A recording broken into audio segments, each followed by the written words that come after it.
Chicos, ¿me escuchan? Sí, Arqui, sí se le escucha. Sí, se lo escucho. Bueno.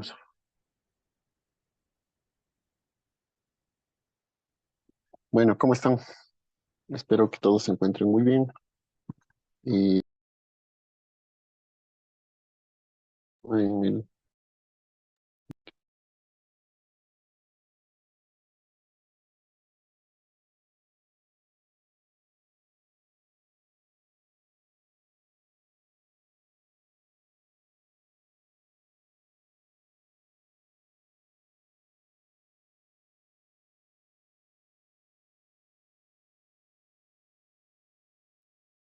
¿Aló?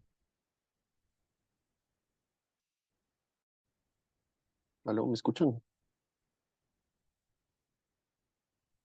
¿Aló? ¿Aló? ¿Aló? Sí, Arqui, sí se le escucha. Buenas. Bueno, em, bueno, voy a iniciar con la lista ya.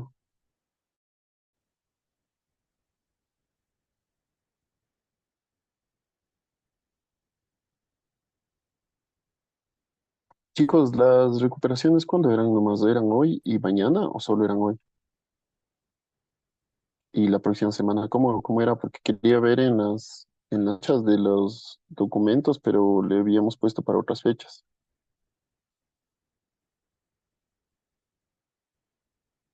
Habíamos quedado este martes y el otro martes en recuperar.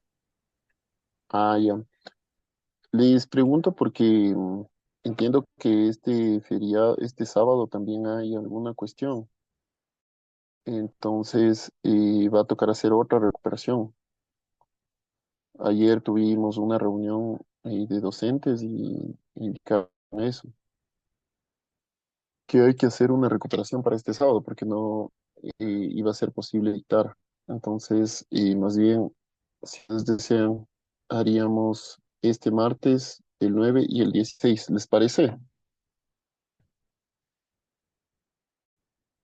¿Están de acuerdo? De acuerdo, Arqui. Ok. Aunque bueno, para el 16 ya nos estaremos viendo, ¿no? Porque si no tenemos este sábado, tendremos el sábado 13 y el 16 ya lo podemos cuadrar, pero está bien, estaría bien. Bueno, voy a proceder con la lista, chicos. Solo déjenme, me organizo aquí un ratito. Ya, entonces hoy es 2 de julio, 24. A ver, Gianfranco, ¿estás? Presidente arquitecto. Gracias. David Hipólito, ¿estás? Ok. Juan Carlos, si estás. Efren, Presente. ¿estás?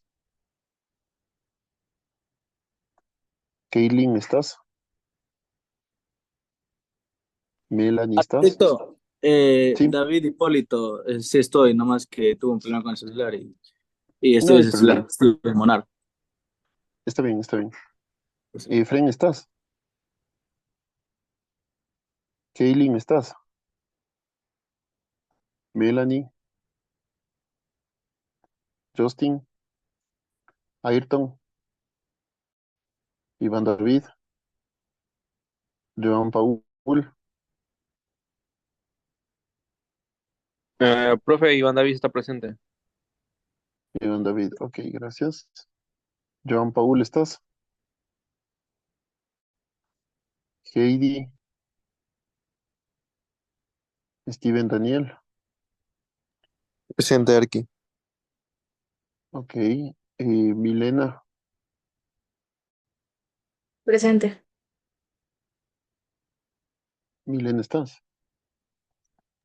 Sí, presente. Mm, Ok, gracias. Franco Alejandro, ¿estás? presente. Dominic, ¿estás? Dominic, ¿estás? Derek, ¿estás? Y Fred, ¿estás? Presente, Arqui. Ok, gracias.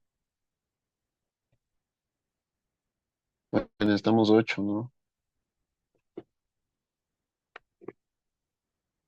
Listo. Bueno, chicos, entonces, y siguiendo los temas que ya habíamos visto,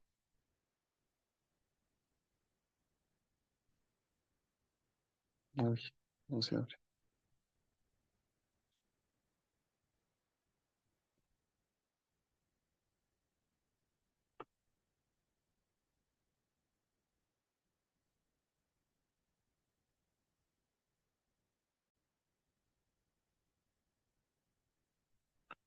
Espérame un segundito. Ya se abre.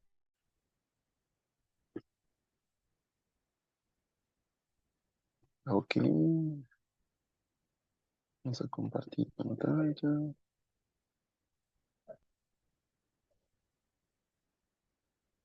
Ok, ¿me confirman si están viendo mi pantalla, por favor?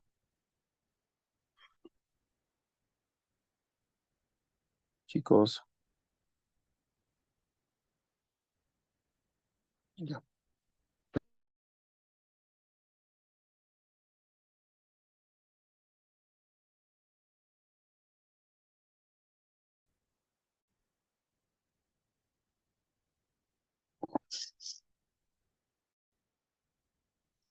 Ok,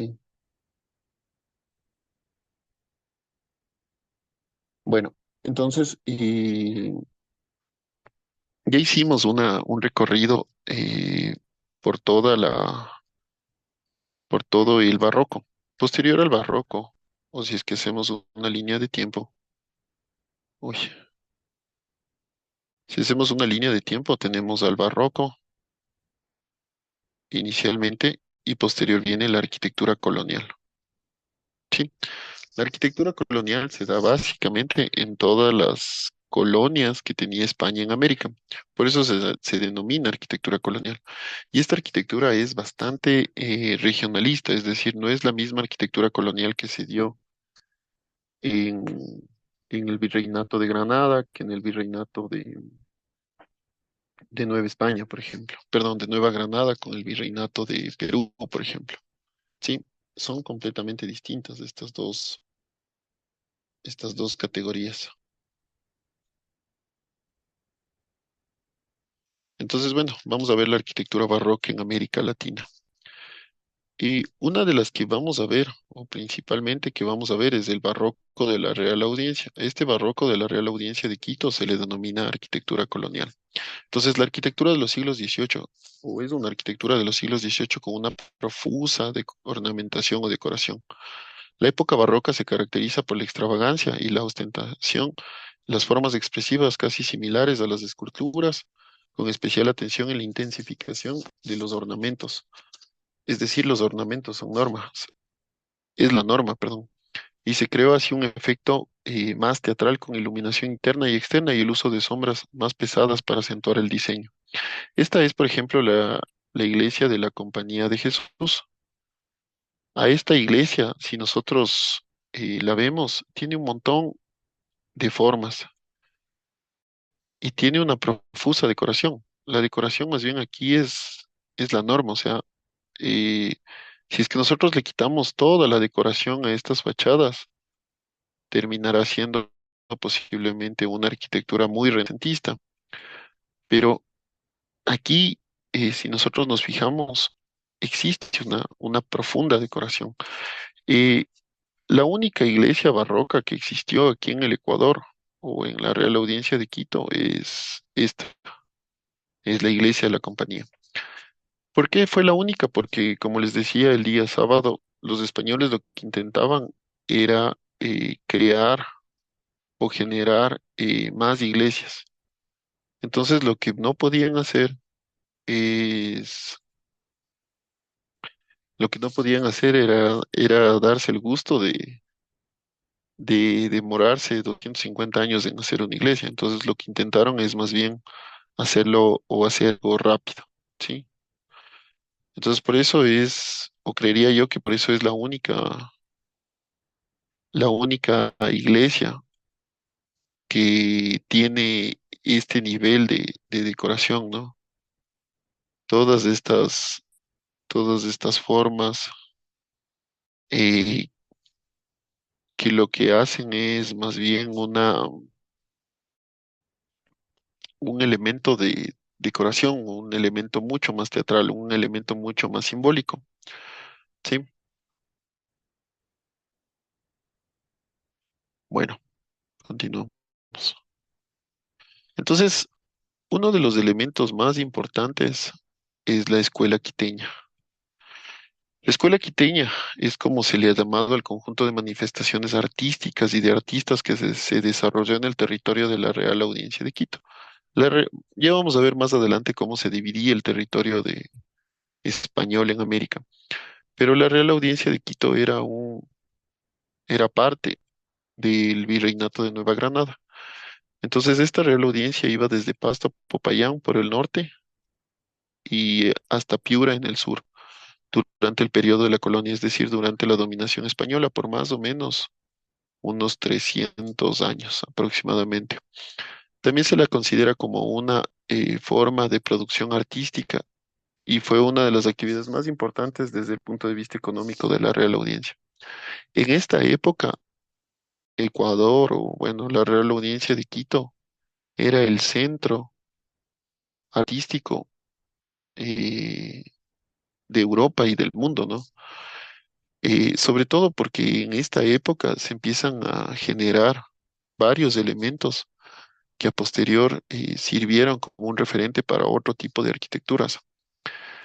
Sobre todo estos elementos monumentales o estos elementos escultóricos, como por ejemplo Caspicara, Pampite y algunos otros más, ¿no? Entonces, esta es la Real Audiencia de Quito en esa época, ¿sí? Entonces, la escuela quiteña alcanzó su época de mayor esplendor entre los siglos XVII y XVIII, llegando a adquirir gran prestigio entre las otras colonias americanas. También se la considera como una forma de producción y fue una de las actividades más importantes desde el punto de vista económico, eh, la Real Audiencia de Quito.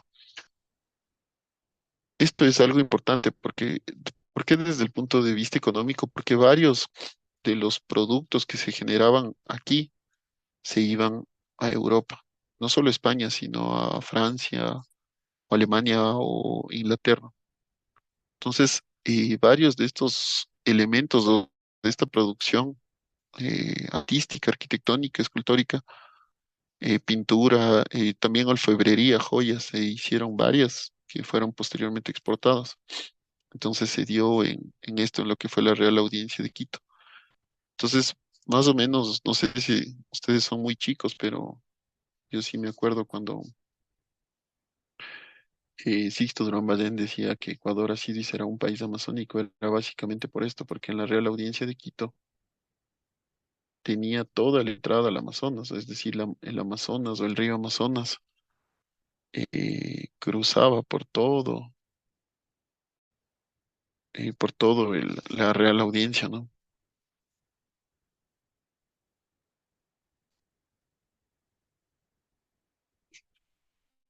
Entonces, ¿cuál era la organización política aquí?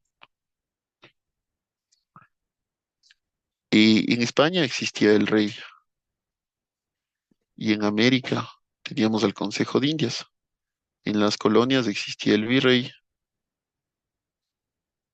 y debajo del virrey teníamos las reales audiencias.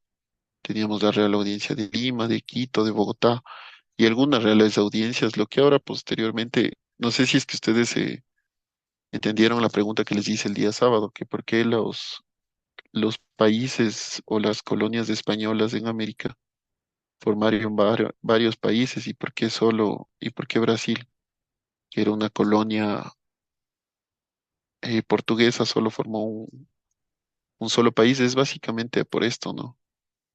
Por la estructura, cómo tenían los españoles aquí en las colonias.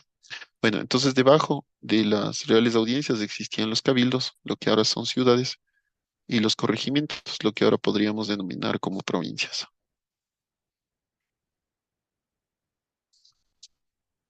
Entonces, la escuela barroca quiteña, tras la fundación de Quito en 1534 y el crecimiento de la primera generación de quiteños, se vio la necesidad de crear un sitio en los que éstos pudiesen educarse correctamente. Es así que se encomienda esta labor al profesor Juan Griego, quien se encarga de enseñar a leer y escribir a los habitantes de la pequeña villa en una escuela que funcionaba en la catedral debido a la falta de lugar apropiado. En 1500, eh, en 1552, esta labor pasó a manos del obispo de la comunidad franciscana Francisco Morales, quien fundó el primer centro de educación formal llamado San Juan Evangelista. Durante 6 años, el San Juan Evangelista fue un colegio de enseñanza práctica, donde además de leer y escribir, se aprendían otras labores, como el arado, el sembrar semillas y el hornear ladrillos. La institución estaba destinada de preferencia para los niños indígenas mestizos y uno que otro criollo huérfano. Esto es importante porque los españoles no se mezclaban, digamos, con los indígenas y con los criollos. Los criollos son los hijos de españoles en América. Entonces los profesores eran religiosos y la enseñanza era gratuita.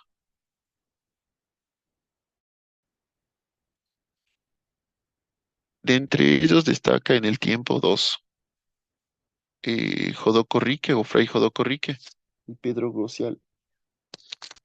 Fray Jodoco Rique era un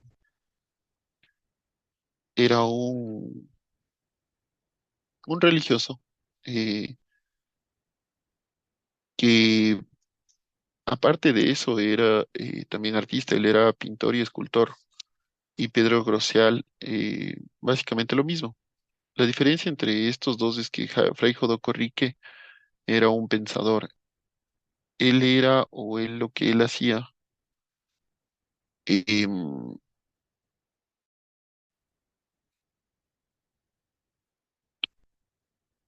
generaba hasta cierto punto un estilo de protesta ante el sistema, ¿no? Y bueno, también a Fray Jodoco Rique le debemos también, por ejemplo, él incorporó la primera cervecería en San Francisco, que hasta ahora existe el Museo de la Cerveza. Bueno, quienes transformaron profundamente esta institución básica en lugar donde se comenzaba a formar los primeros artistas indígenas y mestizos de la escuela quiteña. Mateo Mejía en 1618 fue el primer alumno que empezó a destacarse por su obra y firmarla. Esto también es muy importante. Antes del barroco, bueno, desde el Renacimiento,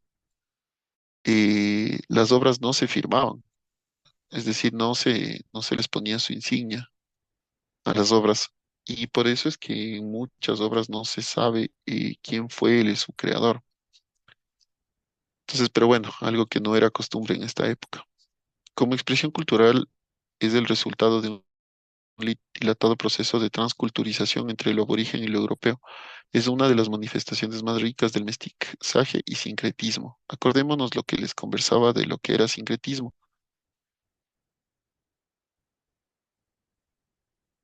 El sincretismo es la mezcla de dos culturas, ¿no? En el cual aparentemente la aparición del indígena vencido es menor importancia frente al europeo dominante. Sí, en el sincretismo se puede dar de dos maneras. Uno que es por mezcla y el otro que es por absorción. Es decir, la una cultura absorbe a la otra. Lo que en los dos casos se genera una tercera cultura.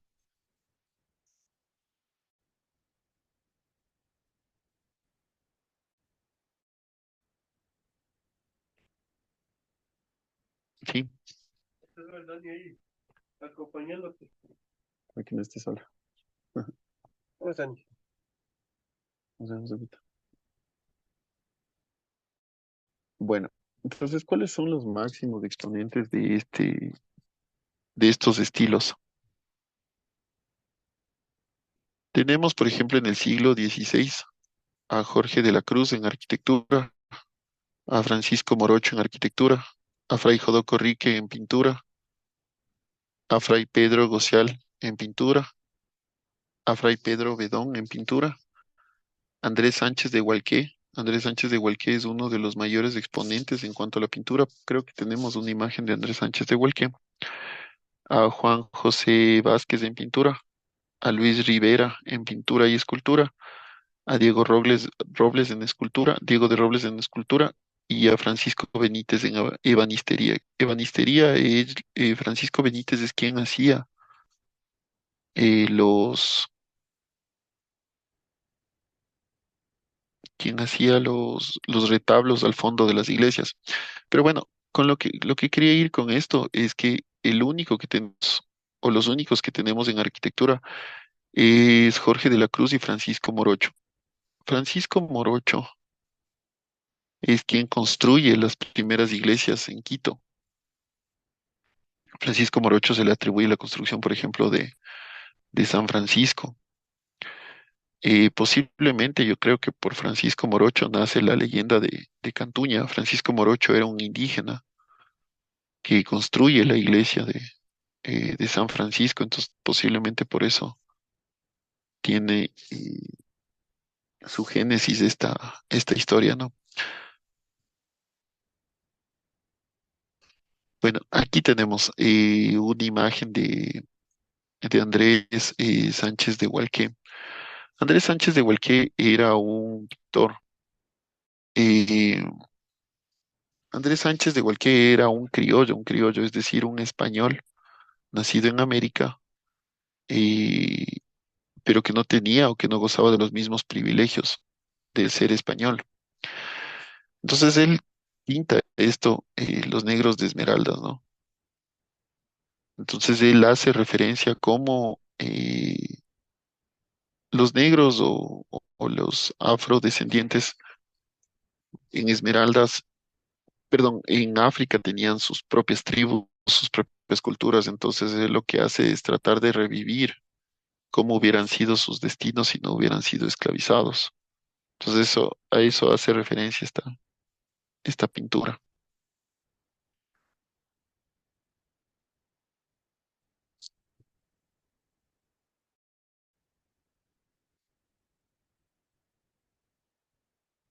Bueno,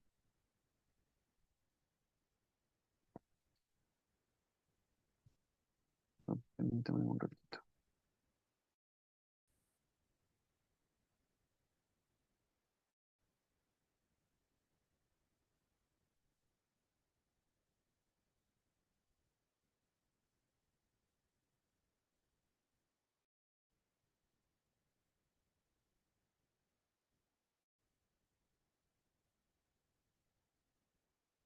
Ok, entonces él lo que hace referencia con esto es, o lo que trata de hacer referencia, es a cómo hubieran sido si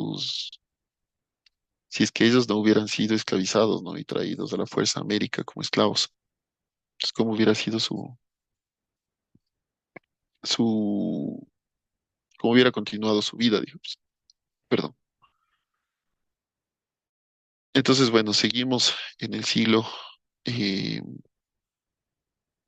en el siglo XVII. Aquí ya empezamos a ver otros,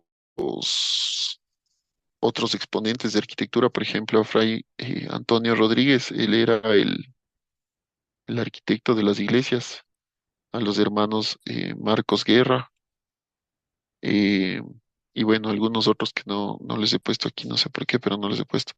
Pero bueno, también tenemos al padre Carlos en escultura, a José Olmos Pampite. Pampite, quédense con este nombre, Pampite es uno de los más grandes exponentes en cuanto a escultura. Hernando de la Cruz, Miguel de Santiago en pintura, esto es de Miguel de Santiago. Él hace la Virgen alada, lo que posteriormente fue la escultura del panecillo. Isabel de Santiago, que era la hija de Miguel de Santiago, y Nicolás Javier Goribar en pintura. Esto es de Pampite. Es el Cristo crucificado en la sala capitular del convento de San Agustín en Quito. La idea aquí en cuanto a escultura era expresar de cierta manera el dolor del Cristo crucificado. Entonces, este tipo de escultura tiene mucha teatralidad, por así decirlo, es decir, genera muchos sentimientos, genera mucho drama, en cuanto a que ustedes ven al Cristo crucificado y el Cristo con con la corona de espinas que sangra, ¿no? Entonces, al ver o que las rodillas tiene lastimadas, laceradas, o que, no sé, que el torso, un torso desnudo, que se le notan los latigazos y se le nota el dolor, lo que genera es hasta cierto punto un nivel alto de emotividad en las personas que están viendo. Entonces, claro, esto sumado al discurso de que Cristo murió en la cruz por nuestros pecados, pues genera un alto grado de empatía en cuanto a las personas que lo ven. Entonces, esta es, digamos, la mayor, mm, la mayor o el mayor nivel eh, de expresión en esta época, ¿no? Y por eso fue tan importante el- la escultura quiteña o el barroco quiteño o la escuela quiteña, sobre todo porque genera este nivel de emotividad. Si es que nosotros nos remontamos a épocas anteriores, por ejemplo, en el Renacimiento o en el Barroco mismo, las esculturas eran monocromáticas, es decir, solo eran de mármol. Y, por ejemplo, el David, o sí puede ser también de Miguel Ángel, la Pietà, que es la Virgen sosteniendo al Cristo en sus piernas, sí generan cierto dolor y emotividad. Pero en cambio, al ser monocromáticas, no generan también ese nivel de expresividad, es decir, no se humanizan a las esculturas. Entonces, acá lo que genera Pampite, Caspicara o la escuela quiteña es un nivel de dramatismo que genera emotividad, es decir, lo que trata es de sensibilizar a las personas. Y ese fue el éxito, ¿no? Ese fue el éxito de este tipo de esculturas. Bueno, y me permití rescatar una historia que es la de Isabel de Santiago. Isabel de Santiago es la hija de Miguel de Santiago. Miguel de Santiago era un niño indígena que fue adoptado por un fray español. No me acuerdo el nombre, pero es de apellido de Santiago. Y le da su apellido. Entonces, Miguel de Santiago, gracias a eso, empieza a generar cierto nivel de agrado entre las esferas sociales españolas. Y él empieza, o tiene bastantísimo éxito, tiene bastante éxito en, en su profesión, digamos, en la pintura. Pero lastimosamente, bueno, no lastimosamente, él tuvo una hija, que es Isabel de Santiago, pero ahí sí, lo lastimosamente, a la hija, por ser mujer, le negaron la certificación como pintora profesional. Bueno, en esta época le daban un estilo de certificación para que puedan comercializar sus obras, para que puedan vender. Entonces a Isabel de Santiago le niegan esta certificación por el simple hecho de ser mujer. Y más sin embargo, Isabel de Santiago tenía una mejor expresión o mayor delicadeza y expresión en cuanto al uso de la luz, en cuanto al uso de la cromática en las pinturas, pero y claro, quien le enseñó fue el papá, ¿no? Y ella mejoró su, el nivel de sus obras, pero por el simple hecho de ser mujer le niegan esta certificación y ella tiene que empezar a vender a través de otros pintores para vivir, ¿no? Para sobrevivir. Entonces ella se convierte en una de las artistas más reconocidas en la sociedad quiteña, sobre todo por su admirable delicadeza o la delicadeza a su estilo, que es mucho mayor que la de Miguel de Santiago. No sé si ustedes la ven aquí. Esto es de Miguel de Santiago, esta es la Virgen Alada y esta es la Virgen del Carmen de Isabel de Santiago y tiene muchísimas más, em, tiene mayor delicadeza, mayor expresividad en cuanto a los rostros, por ejemplo, o a los tonos, a la tonalidad que ella utiliza. Bueno, seguimos con los máximos exponentes del siglo XVIII. Tenemos algunos como Bernardo de Legarda. Bernardo de Legarda en escultura es algo también súper increíble. Lo que hace Miguel de Santiago es la pintura de la Virgen Alada. Bernardo de Legarda ya esculpe la Virgen de Quito, y posteriormente a la Virgen de Quito se hace o se le hace el panecillo, ¿no? En base a la Virgen de Quito. Manuel Chili, más conocido como Caspi Cara. Caspi es madera y cara es rostro. Entonces, no sé si es que le llamaban Caspicara como en un sentido, bueno, sí era un sentido alegórico, pero sí más bien en un sentido posiblemente de admiración, en un sentido jocoso, porque, eh, eh, bueno, Caspicara viene de dos vocablos quichuas, y a él nunca se le conoció como Manuel Chili, sino como Caspicara, aunque no hay imágenes sobre él mismo, no hay imágenes o pinturas sobre él, sobre Caspicara, pero se cree más bien que era una persona con un rostro tipo madera, ¿no? Posiblemente o bastante terso, o em, bastante, o con un rostro bastante terso, o posiblemente como una madera, ¿no? Bastante, eh, no sé si destruido, pero bastante arrugado, digamos. Y Manuel de Samaniego también en pintura, Vicente Albán en pintura, Francisco Albán en pintura, Sor María Estefanía Dávalos y Maldonado, Sor María Estefanía Dávalos y Maldonado. Ella es la sobrina de Pedro Vicente Maldonado, eh, quien se hace pintora. Bernardo Rodríguez en pintura, Laureano Dávila en pintura, Fray Juan Albán en pintura y Juan de Minuescas en platería. Aquí ya empezamos a ver cómo en platería o en joyería se empieza a ver cierto nivel de producción artística o orfebrería. Esta platería posteriormente se va a Europa, y es hasta el momento, o hasta ahora es bastante reconocida. De hecho, hay ciudades pequeñas en nuestro país, en Ecuador, que se dedican básicamente a la generación de platería o orfebrería.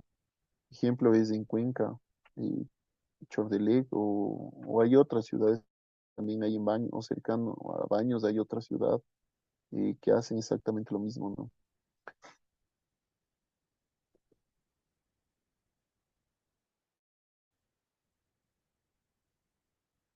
Bueno, aquí tenemos, por ejemplo, un ejemplo de la Señora de la Asunción de Popayán, de Bernardo de Legarda, y la Virgen de Quito, que es la escultura más famosa de Bernardo de Legarda. Esta escultura posteriormente es lo que es el monumento al panecillo, ¿no? Esta escultura expresa una virgen que está sentada sobre un estilo de demonio, y este demonio sobre unos ángeles. Eh, y son bastante similares, ¿no? Las dos, o los hizo con la misma temática.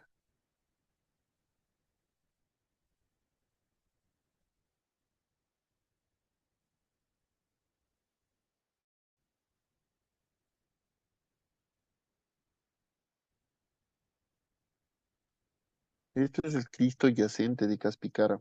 Entonces aquí, por ejemplo, lo que nosotros podemos ver, lo que yo les decía, ¿no? Estas marcas en el Cristo, y es un Cristo que expresa dolor, ¿no? Desde la mirada, sus mejillas completamente lastimadas, sus brazos sangrantes, su cuerpo con marcas de haber sido torturado, y los clavos, por ejemplo, en sus manos, las rodillas, los pies. Entonces, este Cristo lo que genera, o ver este Cristo lo que genera es dolor, es dramatismo, es hasta cierto punto, nos sentimos bastante empáticos con lo que él sufrió, ¿no? En la cruz. por nuestros pecados. Entonces, este es el éxito, o fue el éxito de- del barroco quiteño, de la escuela quiteña, el generar hasta cierto punto este sentido de dolor, este sentido de empatía en las esculturas que se hacían. Bueno, vamos ahora a pasar a lo que nos compete, ¿no? Que es un poco la arquitectura colonial. La arquitectura colonial refiere al estilo arquitectónico de las potencias imperialistas, Portugal, España e Inglaterra, replicadas en sus colonias, principalmente en América. Entonces, lo que yo les decía inicialmente, la arquitectura colonial mezcla elementos barrocos con elementos indigenistas y además ya genera un nuevo elemento, que es el ya no decorar tanto, ¿no? Todos estos elementos. Se conserva mucho también lo del Renacimiento y lo del barroco italiano y español, pero también se generan nuevos elementos. Por ejemplo, aquí vemos los famosos chapiteles madrileños, ¿no? Estas torres en punta.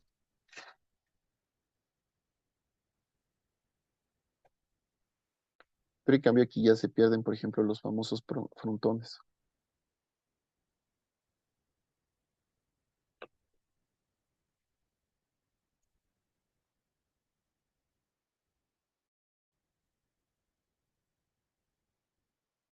Sí. Entonces la primera que vamos a ver es la iglesia de Nuestra Señora de Guápulo. La iglesia de Nuestra Señora de Guápulo me parece que es de la Orden de los Dominicos. eh, y o fue una de las primeras iglesias. ¿Por qué se hace esta iglesia? Es porque se ve o se identificó ahí una virgen. Entonces, la idea principal siempre era donde ha habido avistamientos de vírgenes o cristos, pues se funda ahí una iglesia.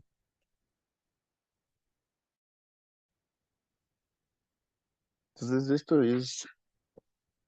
es del interior, ¿no? Vemos que el interior es bastante dorado. Esta iglesia tiene recubrimientos en pan de oro y tiene muchos elementos. Por ejemplo, tiene estos elementos mudéjares, lo que conversábamos inicialmente, perdón, el día jueves, que tiene este tipo de elementos que son de arquitectura islámica. La siguiente iglesia que vamos a ver es el Sagrario. Todas estas son en Quito, ¿no? A excepción de la Balvanera, que es en Riobamba. Entonces, el Sagrario mezcla esta arquitectura en piedra. Hay que tomar en cuenta que lo que les indicaba el día sábado, también el material o el principal material de construcción, a diferencia de lo que se tenía en España, es que aquí nosotros teníamos piedras volcánicas. Las piedras volcánicas tienen, primero que son mucho más oscuras, las piedras basílicas volcánicas son más oscuras. Y el siguiente punto es que también tienen diferentes tonalidades y diferentes texturas. Adicionalmente son mucho más pesadas y más fuertes, más compactas. Es decir, tienen una mayor resistencia, lo que generaba un poco más, o era bastante más difícil el crear o el esculpir sobre estas piedras, ¿no? Entonces tomaba mucho más tiempo el hacer. Entonces, lo que generaba es que no solo se hagan las fachadas frontales tipo retablo para no demorar en la construcción total de las obras.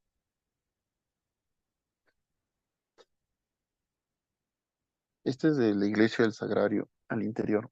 Aquí podemos identificar los elementos mudéjares que vienen de una arquitectura islámica y además todos los otros elementos, ¿no? Y sobre todo también lo que hablábamos el día sábado del rococó. Ya se empiezan a decorar de otra manera las iglesias, ya se les empieza a incluir color, se les empieza a incluir más tapizados, otros elementos diferentes, ¿no? Que es un estilo ya de decoración interior. La siguiente iglesia que vamos a ver es la iglesia de la Compañía. La iglesia de la Compañía es la que yo les decía que es posiblemente la única iglesia barroca en el Ecuador, que es completamente decorada o tiene una profusa decoración. Aquí vemos las columnas salomónicas, vemos estos frisos quebrados o cortados,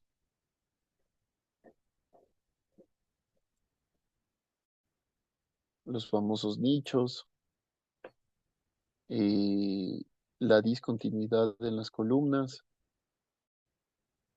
igual frontones quebrados, los medallones. Sí, es barroco, ¿no? Es barroco, barroco español, es puro barroco español.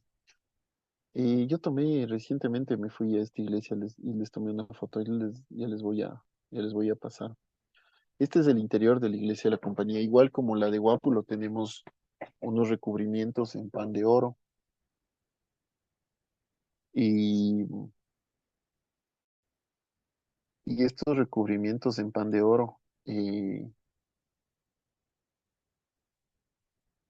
son bastante,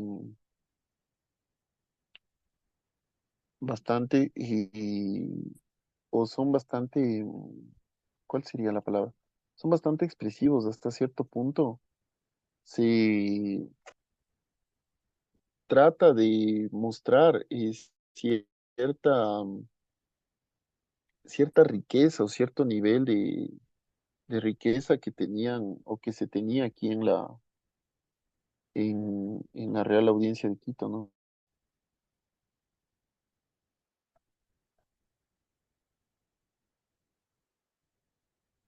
Sí,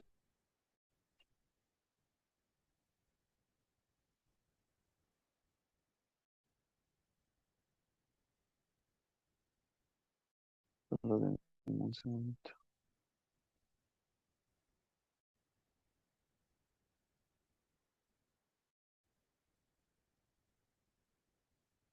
Bueno, la siguiente iglesia que vamos a ver es la iglesia de Nuestra Señora de la Merced. Ya aquí ya tenemos más, una arquitectura mucho más colonial, el barroco solo es esto.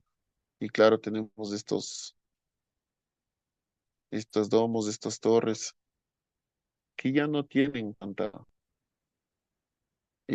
barroco. Pero en cambio en el interior se continúa mucho con la arquitectura o con este rococó que les contaba, ¿no?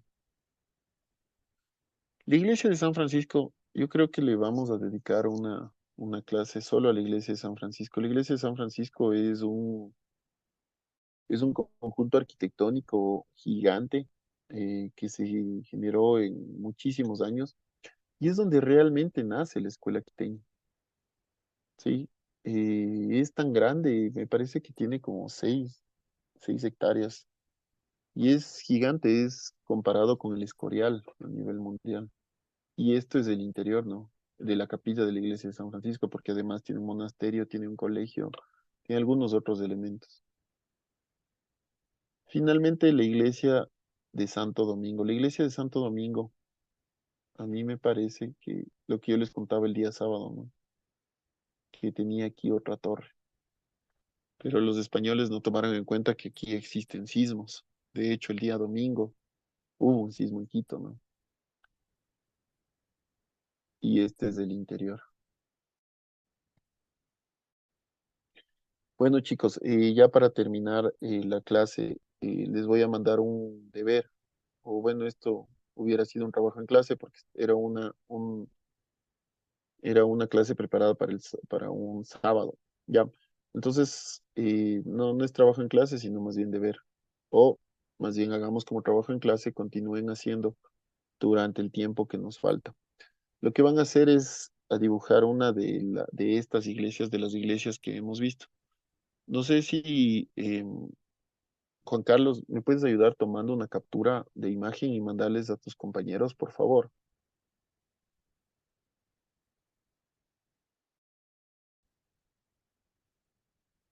Juan Carlos, ¿estás ahí?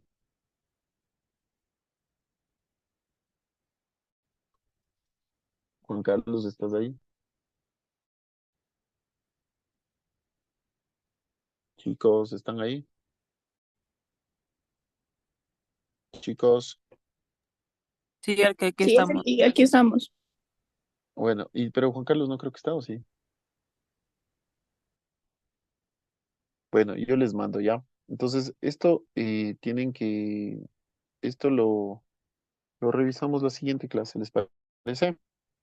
Básicamente solo hay que hacer el dibujar una de las iglesias que hemos visto, la fachada de una de las iglesias que hemos visto, ¿sí? ¿Sí me escucharon, por favor? ¿Me confirman? Sí, Arqui. Ok. Bueno, chicos, con Arqui, eso, disculpe, dime. una Claro, pregunta. Es que yo entré atrasada y entré tarde. No sé si me puede ayudar con la asistencia o ya no. espérame un segundo.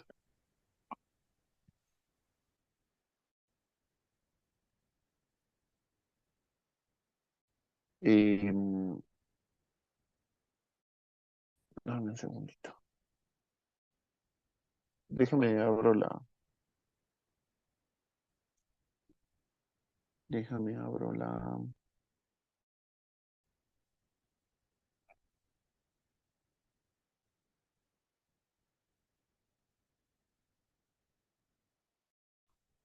déjame abro la cosa esta.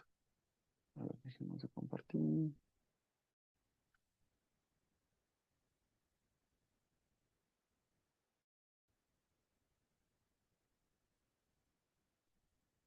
Uy, déjame abro la asistencia.